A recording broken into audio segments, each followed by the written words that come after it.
दोस्तों, अर्जुन महाराज पांडु एवं रानी कुंती के तीसरे पुत्र थे। ये महाभारत के मुख्य पात्र में से एक व द्रोणाचार्य के शिष्य थे। इनकी माता कुंती का एक नाम प्रथा भी था, जिसके कारण अर्जुन पार्थ कहलाए। बहुत से लोगों को पता होगा कि अर्जुन की मृत्यु जो है स्वर्ग यात्रा के दौरान हुई थी, परंतु इससे पहले भी अर्जुन की मृत्यु एक बार हुई थी और वे पुनः जीवित हुए थे। इसके बारे में बहुत कम लोग जानते हैं। तो आइए दोस्तों, आज हम आपको महायोद्धा अर्जुन से जुड़ी कुछ इस रोचक जानकारी के बारे में बताते हैं।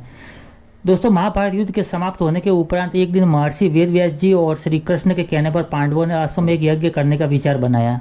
शुभ मुहूर्त देखकर यज्ञ का शुभारंभ किया गया। अर्जुन को रक्षक बनाकर घोड़ा छोड़ दिया गया। वह घोड़ा जहां भी जाता अर्जुन उसके पीछे जाते। अनेक राजाओं और पांडवों की अधीनता स्वीकार कर ली थी। दोस्तों, किरात, मलेच्छ व यवन आदि देशों से राजाओं का यज्ञ को घोड़ा रोकना चाहा, लेकिन अर्जुन ने उनके साथ युद्ध किया और उन्हें पराजित कर दिया। इसी तरह विभिन्न देशों के राजाओं के साथ अर्जुन ने कई बार युद्ध किया और यज्ञ का घोड़ा घूमते घूमते मणिपुर जा पहुंचा।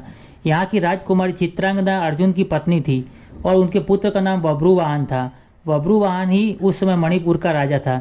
जब बब्रुवाहन को अपने पिता अर्जुन के आने का समाचार मिला तो उनके स्वागत करने के लिए वह नगर के द्वार पर आया। अपने पुत्र बब्रुवाहन को देखकर अर्जुन ने कहा कि मैं इस समय यज्ञ के घोड़े की रक्षा कर रहा हूँ, अतः तुम्हारे राज्य में आया हूँ, इसलिए तुम मुझसे युद्ध करो। जिस समय अर्जुन बब्रुवाहन से यह बात कह रहा था, उसी समय नागकन्या उलूपी भी वहाँ आ गई। उलूपी भी अर्जुन की पत्नी थी। उलूपी भी बब्रुवाहन को अर्जुन के साथ युद्ध करने के लिए बहुत उकसा रही थी।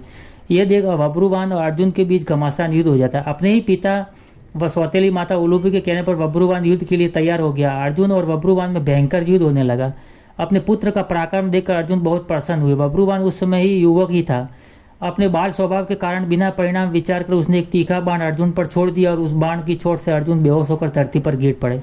बब्रुवाहन उस समय तक बहुत घायल हो चुका था। वह बेहोश होकर जमीन पर गिर पड़ा। तभी बब्रुवाहन की माता चित्रांगदा वहां आ गई और अपने पति व पुत्र को घायल अवस्था में देखकर उसको धरती पर पड़ा देखकर उसे बहुत दुख हुआ। चित्रांगदा ने देखा कि उस समय अर्जुन के शरीर पर जीवित होने के कोई लक्षण नहीं दिख रहे थे। अपने पति को मृत अवस्था में देखकर वह फूट फूट कर रोने लगी। उसी समय बब्रुवाहन को होश आ गया।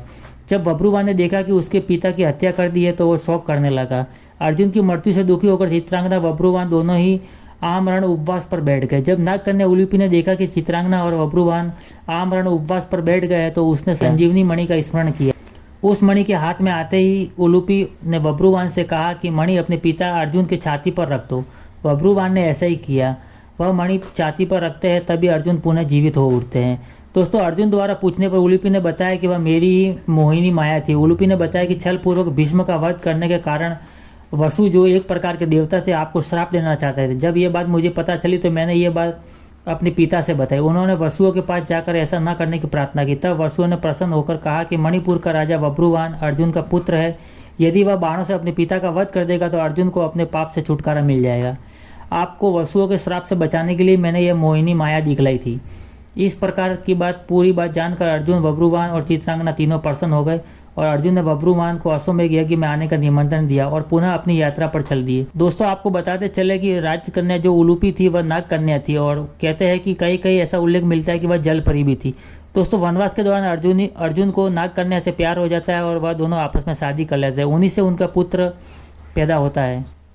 दोस्तों, आज की कहानी यहीं तक थी। आशा करते हैं आपको कहानी अच्छी लगी होगी। दोस्तों, कहानी अच्छी लगती है तो वीडियो को लाइक और चैनल को सब्सक्राइब जरूर करना। मिलते हैं एक और नए प्रसंग के साथ। तब तक अपना ख्याल रखना। जय श्री राम, जय श्री कृष्ण।